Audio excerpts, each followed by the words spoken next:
La majorité des relations amoureuses dans lesquelles il m'a été donné de participer, dans lesquelles il m'a été donné d'être, m'ont beaucoup apporté. Beaucoup apporté en termes de connaissance de moi-même, connaissance de l'autre, connaissance notamment des femmes aussi. Mais en étant parfaitement honnête envers moi-même, je me rends compte que la majorité, si ce n'est la totalité de ces relations, j'y ai participé, j'ai été dedans et j'étais un partenaire pour une femme à chaque fois, sans réellement me rendre compte des implications que ça représentait. Et c'est quelque chose qui, à la fois, m'a permis d'apprendre, mais d'un autre côté, m'a montré qu'il est très compliqué en fait de s'impliquer dans une relation amoureuse si on n'a pas fait un travail sur soi initial, et surtout si on n'a pas guéri ses blessures de son passé. Parce que généralement, on va avoir tendance à se mettre en relation amoureuse par nécessité. Nécessité dans le sens, on a envie d'être avec quelqu'un, on a envie d'avoir quelqu'un à nos côtés pour nous rassurer, pour nous faire sentir d'une telle ou telle manière. Et généralement, on va créer une forme de compensation avec cette partenaire habituellement, qui va faire que on ne sera pas satisfait par nous-mêmes.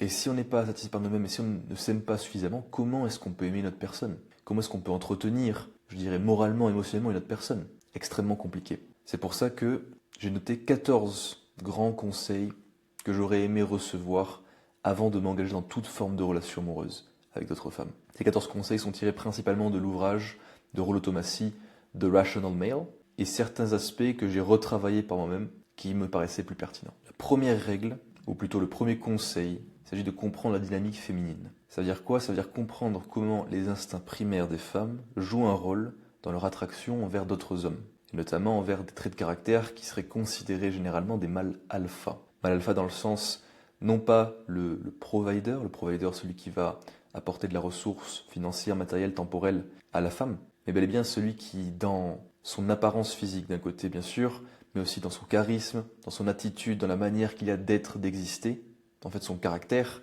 va incarner justement ce qu'on pourrait considérer comme le divin masculin ou la maturité du masculin. Parce que c'est uniquement en comprenant cela que généralement on va réussir à entretenir des relations d'interaction avec des femmes de manière qualitative d'un côté, mais aussi en toute connaissance de cause. Parce que si on s'engage dans n'importe quelle forme d'interaction sans réellement connaître ce qu'il se passe dans la tête de la personne en face, on part avec un désavantage. La deuxième chose, le deuxième conseil, il s'agit de pratiquer ce qu'on appelle la théorie des assiettes tournantes, Spinning Plate Theory, qui est une théorie qui généralement est catégorisée comme étant red pill, là où je mettrais, je dirais, une manière de la considérer, de l'atténuer. Normalement, cette Plate Spinning Theory, il s'agit d'avoir des relations non exclusives avec plusieurs femmes en même temps et de continuer d'entretenir ça jusqu'à comprendre en gros ses standards. Ces standards, comprendre quel type de femme nous plaît réellement, avec laquelle on peut s'engager beaucoup plus. Là où en réalité je mettrais mon bémol, c'est que dans cette notion de relation non exclusive, ce que je considérerais, ça serait relation non exclusive uniquement par le temps qui est consacré à ces différentes femmes, et non pas par une expérience charnelle. Parce qu'effectivement, ce qu'on peut se rendre compte, c'est que plus on va avoir d'expérience charnelle, généralement, moins on va se sentir bien avec une partenaire sur le plus long terme. Donc, simplement le fait de côtoyer plusieurs femmes en même temps, de manière régulière, pour s'habituer au contact avec elles. Et là, généralement, on va pouvoir comprendre encore mieux justement ces dynamiques féminines et pouvoir s'en inspirer pour pouvoir élever nos standards et derrière être avec la femme qui va être la plus qualitative possible. Le troisième conseil, c'est de garder un mindset qu'on pourrait considérer d'abondance, alors pas de n'importe quelle manière, mais simplement s'ouvrir aux possibilités et aux opportunités. Ça veut dire quoi? Ça veut dire comprendre qu'il est possible de trouver des femmes de très haute qualité, il est possible de trouver des femmes qui sont complètement à notre goût et ne pas se limiter, se cantonner en imaginant justement qu'il n'est pas possible de trouver une femme telle qu'on voudrait qu'elle soit. Parce qu'en réalité, elle est trouvable. C'est juste qu'on n'a pas encore trouvé l'environnement, le lieu dans lequel on est capable de la rencontrer. Parce que bien généralement, et ça vous pouvez vous en douter, si vous suivez mes vidéos sur la chaîne depuis longtemps, mais ce ne sera pas sur les applications de rencontres habituellement qu'on trouvera ce genre de femmes. Le quatrième conseil, c'est se concentrer à tout prix sur le travail sur soi et le développement personnel. Travail sur soi, ça veut dire travailler sur ses propres blessures, travailler sur notre passé, sur ce qui nous empêche d'avancer, d'évoluer, et ce qui nous traumatise, on pourrait dire. Même si on a du mal à considérer ça comme ça en tant qu'homme, le traumatisme, c'est quelque chose de profond, de réel, qui est présent chez tout le monde, globalement, et qui va être basé principalement sur ce qui s'est passé durant notre enfance, et une réaction qu'on a eue à une situation qui a été challengeante pour nous. Donc il s'agira de travailler sur ça, en grande priorité, surtout avant de se mettre en relation amoureuse, comme je le disais. Et deuxièmement, de faire ensuite ce travail de développement personnel qui correspond à avoir des habitudes qui vont être saines pour pouvoir mener une vie saine. Et donc là, ça passe aussi par travailler sur son physique, donc un esprit sain dans un corps sain, et l'esprit d'un côté, se cultiver, travailler sur ses blessures, et le corps, donc faire du sport, important, pour pouvoir se sentir mieux et attirer facilement à nous les femmes les plus qualitatives. Le 5e conseil, c'est devenir conscient, étudier les dynamiques sociales. Dynamiques sociales et comportementales, ça veut dire comprendre globalement comment est-ce que, par exemple pour les femmes, leurs hormones vont jouer un rôle sur leur sélection du partenaire. Partenaire qui va être par exemple court terme ou long terme.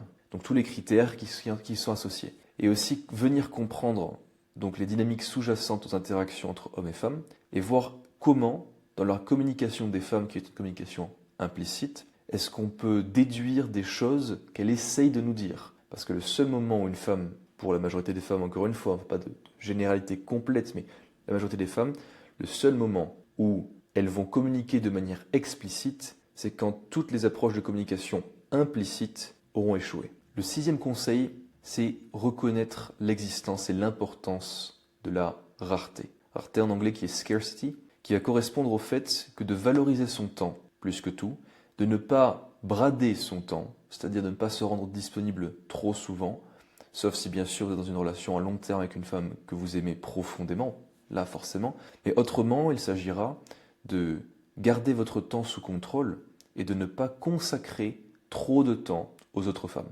Dès le moment où vous prenez trop de temps, elles vont sentir que vous leur accordez plus que ce qu'elles méritent, en réalité, on pourrait dire ça. Et ça va aller même plus loin. Il y a cette notion de la familiarité va nourrir le mépris. C'est-à-dire qu'il arrive à un certain moment où plus vous allez être autour de certaines personnes, et généralement les femmes que vous allez côtoyer au début, notamment en respectant cette théorie des assiettes qui tournent, vont être toxiques, singulièrement, alors cette règle s'appliquera à elles. Donc ça veut dire que vous devez impérativement garder sous contrôle le temps que vous passez avec elles pour ne pas qu'elles commencent à vous mépriser. Un autre point d'ailleurs, c'est que ça va venir renforcer, bien sûr, ce qu'on a déjà dit plusieurs fois, le mystère et le désir qu'elles vont éprouver à votre égard. Parce qu'il n'y a rien de plus puissant que de faire jouer l'imaginaire chez la femme pour faire en sorte qu'elle puisse percevoir ce qu'on serait capable de faire ou ce qu'on serait en train de faire, sans pour autant lui donner un clair message, une claire idée de ce que c'est. Elle préfère, on va dire, combler les trous, dans le sens remplir les blancs dans une phrase, dans sa tête, plutôt qu'on lui dise de manière très claire, très nette, ce qu'il en est. Le 7e conseil, qui va être un des plus importants, c'est bel et bien d'expérimenter l'état d'abondance avant de rentrer dans une relation exclusive, monogame. Pourquoi expérimenter l'abondance? L'abondance avant tout parce que si vous êtes entouré donc de plusieurs femmes, encore une fois je le rappelle, sans nécessité d'expérience charnelle, mais je ne le recommande pas, à ce moment-là, vous aurez la capacité de beaucoup mieux les comprendre, forcément, mais de pouvoir utiliser un petit peu toute la connaissance qu'elle vous apporte au sujet des dynamiques féminines et de l'agenda féminin, donc comment est-ce qu'elles fonctionnent sur une base quotidienne, qu'est-ce qui leur fait plaisir, même si bien sûr chaque individu est différent, il y a quand même des similarités au sein du même groupe. On parle du même groupe, ça peut être de la même culture, forcément à l'échelle d'un pays, mais aussi simplement à l'échelle des femmes, donc du féminin, pour des femmes qui ont bien sûr une polarité féminine, et faire en sorte à partir de ça, de bien mieux savoir comment faire en sorte de leur apporter ce qu'elles veulent, donc principalement de l'amour, mais sous quelle forme, dans le cadre après ça d'une relation amoureuse long terme, une LTR. Le 8e conseil, il s'agit d'établir des règles, d'imposer des limites. Ça, dans le cadre des relations avec d'autres personnes, c'est extrêmement important. Pourquoi? Parce que surtout au début, si vous ne côtoyez pas des personnes qui sont guéries elles aussi de leurs blessures, vous allez voir que quand les limites ne sont pas clairement évoquées, généralement, ça va créer cette possibilité de dépasser ce qui serait normalement acquis comme une notion de respect. Vous voyez, il va être très facile pour une autre personne de vous manquer de respect, et il sera aussi relativement facile pour vous de manquer de respect à une autre personne. Pourquoi? Parce que en toute connaissance de cause, généralement, on va agir de cette manière, en s'autorisant à agir de cette manière-là, simplement parce que les limites n'avaient pas été dressées auparavant. Donc, pour le bien de tous, dans le cadre des relations avec d'autres individus, surtout au début, il est très important que de définir des limites pour éviter tout problème. Le 9e aspect, il s'agit là, cette fois-ci encore lié à la théorie des assiettes tournantes, en côtoyant plusieurs femmes en même temps, de reconnaître ce qui fait la valeur d'une femme. Pourquoi? Parce qu'il y a bien sûr des critères qu'on pourrait considérer d'ordre généraux, qui vont correspondre à la majorité des hommes, mais Il y a aussi des critères qu'on va considérer culturels, donc qui vont être propres à une culture ou une sous-culture. Et enfin, on a les critères personnels. Critères personnels qui vont correspondre à chaque individu en fonction de leur expérience de vie. Basé là-dessus, on peut directement comprendre qu'on ne peut pas du tout se fier à la perception d'une femme de qualité selon ce qui nous est promu sur les réseaux sociaux, etc., etc. Parce que ça va être vraiment propre à chacun et en fonction de l'expérience de vie, ce qui va être vrai pour une personne qui a vécu aux États-Unis, par exemple, et qui va promouvoir un certain style de vie avec certains types de femmes, ne va pas être vrai pour vous qui vivez par exemple en France, en Europe, même en Asie. Vous voyez? Donc il est extrêmement important que de côtoyer différents types de femmes pour que vous puissiez en tout cas comprendre quel est le type de femme qui vous parle le plus et quel type de femme est la plus qualitative pour vous. Il n'y a pas de mauvaise réponse, il n'y a que votre réponse. Il y a un autre aspect maintenant, le 10e, on va dire, qui je dirais est un petit peu tendancieux, mais qui touche à quelque chose de vrai, de réel. C'est un comportement qu'on pourrait considérer comme relativement toxique. Maintenant, en réalité, à l'échelle des relations hommes-femmes, c'est quelque chose qui va être fait naturellement à l'échelle de la société. C'est-à-dire que c'est uniquement en atteignant un niveau de conscience plus élevé, d'accord, en s'éveillant notamment, et en faisant en sorte de travailler sur soi, que c'est quelque chose qui ne va avoir aucun intérêt, qui ne va pas être fait. Mais à votre échelle, pour la majorité d'entre vous, comme c'était le cas moi au préalable, auparavant, il s'agira de respecter cela et ça va être de stimuler l'anxiété compétitive. Stimuler l'anxiété compétitive, pourquoi? Parce qu'une femme va toujours se baser sur à quel point vous plaisez à d'autres femmes pour établir une partie de votre valeur dans sa tête. Alors ça veut dire bel et bien à quel point vous plaisez à d'autres femmes, ça ne veut pas forcément dire si vous voyez d'autres femmes, d'accord? Donc c'est bien là, par exemple, dans le cadre d'une relation amoureuse long terme, qu'il va y avoir une grande différence entre le fait de simplement montrer, de manière inconsciente encore une fois, mais de montrer qu'on plaît à d'autres femmes, qu'on peut plaire à d'autres femmes. Ça ne veut pas dire aller directement les voir, flirter avec elles, leur plaire, c'est pas ça. C'est juste en prenant soin de soi, en travaillant sur son apparence physique, son charisme, son game, sa situation financière, son statut social. Tous ces aspects-là, en travaillant dessus, derrière on va se faire reconnaître comme étant un homme de haute valeur. Et donc, c'est au travers de ça que l'on va montrer, on va dire stimuler cette anxiété compétitive en montrant qu'on a un potentiel de qualité pour d'autres femmes, et pas seulement la femme qui nous a choisi. Vous voyez? Et dans le cadre d'une rotation c'est-à-dire donc théorie d'assiette tournante, plusieurs femmes que vous côtoyez régulièrement, là ça va être d'autant plus important. Même si ça va être renforcé par le fait que justement vous êtes relativement détaché de l'affect que vous pourriez avoir si vous n'étiez que en train de côtoyer qu'une seule femme. Donc, vraiment important, ça va apporter une vraie valeur parce que en stimulant cette anxiété compétitive, vous allez garder la femme dans une démarche, on va dire, de travail sur elle. C'est-à-dire au même titre que vous allez travailler sur vous, vous allez renforcer son appétence à travailler sur elle-même, renforcer son envie de travailler sur elle-même, ce qui ne va que être bénéfique et pour elle et pour vous. Seul point noir, on pourrait dire, au tableau, et c'est pour ça que généralement, plus on monte au niveau de conscience, moins c'est quelque chose qui se produit naturellement, c'est que cette anxiété, qu'on le veuille ou pas, ça va jouer un rôle justement sur les émotions de la personne. Alors, normalement, ce n'est pas un rôle qui va être énorme dans le sens, ça ne va pas complètement l'affecter et la rendre dépressive. D'accord? Il ne s'agit pas de la faire stresser à sortir par exemple en boîte tous les week-ends et qu'elle se pose la question de savoir, oh là, est-ce qu'il est en train de voir d'autres femmes? C'est pas dans ce sens-là réellement. C'est vraiment, encore une fois, je le répète, mais c'est vraiment important, un travail de votre valeur personnelle, individuelle, qui va faire qu'elle va sentir que vous montez en valeur et que vous allez plaire naturellement à d'autres personnes. C'est vraiment dans ce sens-là. Donc gardez ça en tête. Le 11e aspect, le 11e conseil, lui va être, je dirais, plutôt controversé parce qu'encore une fois, il s'agira d'accepter pour vous que c'est dans la rotation des femmes et dans le fait de côtoyer plusieurs femmes en même temps que vous allez apprendre le plus. Et notamment que c'est un impératif pour vous, pour réellement apprendre le plus et sentir ce qui se passe dans la tête des femmes. Parce que c'est en faisant en sorte d'avoir une échelle de comparaison entre différentes femmes, on pourrait dire un étalonnage, qu'on va vraiment pouvoir comprendre psychologiquement ce qu'il se passe. Ce n'est pas avec juste une seule personne qu'on va pouvoir le faire. Et c'est vrai que d'aucuns pourraient dire, si on se met en relation amoureuse avec une seule et même personne, c'est-à-dire qu'on ne voit qu'une seule et même personne et qu'on est marié avec elle et qu'on passe notre vie avec elle, qu'est-ce qui nous garantit qu'on va avoir un mariage heureux? Ce qui va généralement souder le couple, c'est justement la définition de règles, de limites et comprendre l'autre. Et qu'est-ce qu'il y a comme meilleure manière pour comprendre l'autre que de justement passer du temps, de côtoyer d'autres personnes du même sexe avant cette relation amoureuse. Donc ça, c'est l'approche en tout cas que je prône. Effectivement, je dirais que c'est une approche qui est viable tant qu'on est dans le respect de l'autre. Donc ça, c'est vraiment garder en tête. Mais quoi qu'il en soit, c'est de là qu'on prend le plus d'expérience. C'est moi personnellement de là que j'ai pris le plus d'expérience et que j'ai réussi à le plus comprendre les femmes, ce qui m'aide toujours aujourd'hui, lorsque j'ai une interaction avec une femme, à apporter le plus de valeur possible dans l'interaction. Là, on va toucher au 12e point, qui va être un point très très important. Très très important pourquoi? Parce que ça va être le cas de beaucoup d'hommes qui habituellement n'attirent pas de femmes, et qui lorsqu'ils vont avoir une femme qui leur accorde généralement l'expérience charnelle, qui vont s'attacher grandement à elle. Et là, il s'agit d'éviter d'idéaliser. Idéaliser pourquoi? Parce que en tant qu'homme, surtout si on n'a pas beaucoup accès à des femmes, qu'on ne voit quasiment pas de femmes, voire aucune femme, alors il va être très facile, on va être très facilement tenté que d'idéaliser la femme. Pourquoi? Parce qu'elle va incarner ce que l'on va considérer une forme de qualité, mais qui va être biaisée par l'incapacité que l'on a à la mettre en exergue, à la comparer avec d'autres personnes. Ce qui veut dire qu'en fait, notre étalonnage il va être complètement biaisé. Complètement biaisé.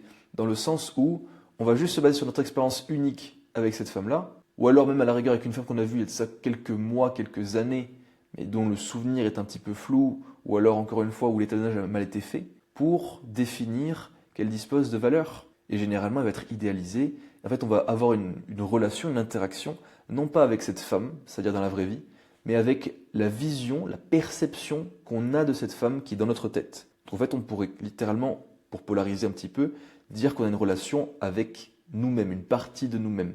Parce qu'en fait, on va venir projeter sur cette femme-là des valeurs, des idéaux, une manière de vivre qui ne va pas être sienne. Ce qui veut aussi très facilement dire qu'on va pouvoir être déçu, triste, dès le moment où elle ne va pas répondre aux attentes qu'on aura posées sur elle en l'idéalisant. Donc en fait, on est voué à l'échec et à l'insatisfaction dans ce sens-là. C'est pour ça qu'il est important de travailler sur soi et de s'entourer de femmes, au début en tout cas. Le 13e conseil, qui revient à l'éthique, qui revient au respect, tout ce dont on a parlé jusqu'à présent en fait, il s'agit de quoi? Il s'agit de pratiquer justement cette rotation, cette théorie d'assiette tournante, de manière honnête. De manière honnête, ça veut dire quoi? C'est-à-dire ne pas se cacher que on voit d'autres personnes d'un côté, surtout qu'on les côtoie au quotidien, etc., etc. Donc faire en sorte d'être bien clair par rapport à cette démarche que vous avez, par rapport aux femmes que vous côtoyez. Certaines, bien sûr, ne l'accepteront pas, même si vous lui dites que il n'y a pas d'expérience charnelle qui est associée, forcément, mais d'autres accepteront en fait que vous êtes votre démarche et la raison pour laquelle vous faites ça. Encore une fois, dans la mesure où vous êtes vraiment transparent avec elles, généralement la transparence est récompensée, sauf avec celles qui sont trop blessées pour l'accepter. Donc là, c'est un petit peu plus dangereux, mais voilà. Vous le dites, et comme ça, au moins vous êtes au clair. Il n'y a rien qui bloque, et il n'y a pas de rétribution qui vous attend, simplement pour avoir caché quelque chose, on pourrait dire. Et le dernier point qui est applicable même dans une relation amoureuse long terme, c'est maintenir la rareté et la valeur au cœur de notre quotidien. C'est parce que ce sont des moments rares qui vont être précieux, et la valeur aussi qu'on va pouvoir dégager en travaillant sur soi et en travaillant sur soi continuellement va savoir être appréciée par notre partenaire, quelle qu'elle soit. Que ce soit une ou plusieurs, donc dans le cadre d'interaction avec plusieurs femmes, vous allez monter en valeur, ça va être perçu, ça va aussi stimuler cette anxiété un petit peu compétitive, mais ça va aussi favoriser des bonnes relations et un intérêt grandissant, un intérêt croissant, ainsi qu'un désir croissant envers vous, parce que vous prenez soin de vous, parce que vous prenez le temps de travailler sur vous, parce que vous savez où vous voulez aller et vous savez pourquoi vous le faites. Voyez, et il n'y a rien de plus attirant pour une femme que de voir un homme qu'elle côtoie, savoir ce qu'il veut, savoir où il veut aller et savoir pourquoi il va là.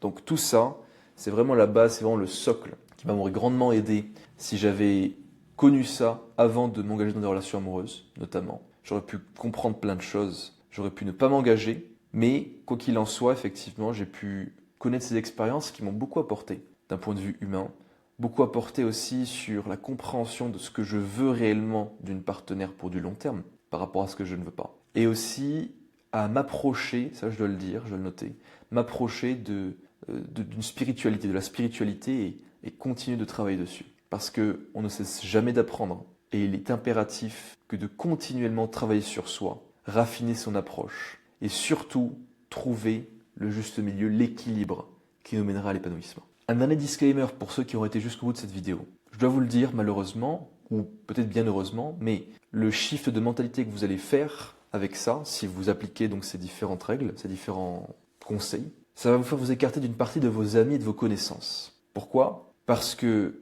vous appliquerez dans votre vie des choses que les personnes du quotidien, notamment, la majorité des personnes n'appliquent pas. Et en faisant ça, vous allez vous différencier des autres, devenir moins ignorant mais plus éveillé, et donc beaucoup plus à même d'approfondir un état de paix réel, sentir à l'aise, sentir en confiance, et faire ce que vous souhaitez réellement faire, d'être épanoui en fait, tout simplement. Donc le meilleur conseil que je puisse vous donner, c'est arrêter de vivre pour les autres ou au travers des autres. Vous n'avez qu'une vie, vous n'avez que votre vie à vivre, dans le sens, il n'y a que vous pour vivre la vie que vous vivez. Et puisque c'est le cas, vous devez être à la hauteur de vous-même, agir pour vous. Non pas dans une démarche égoïste, mais simplement en faisant appel à votre ressenti, à votre intuition, pour savoir exactement ce que vous devez faire, quand vous devez le faire et comment vous devez le faire. Et si vous respectez cette règle, je peux vous garantir qu'au fil du temps, progressivement, pas d'un coup, mais petit à petit, vous allez vous sentir de plus en plus épanoui et mener une vie saine et dénuée de péché.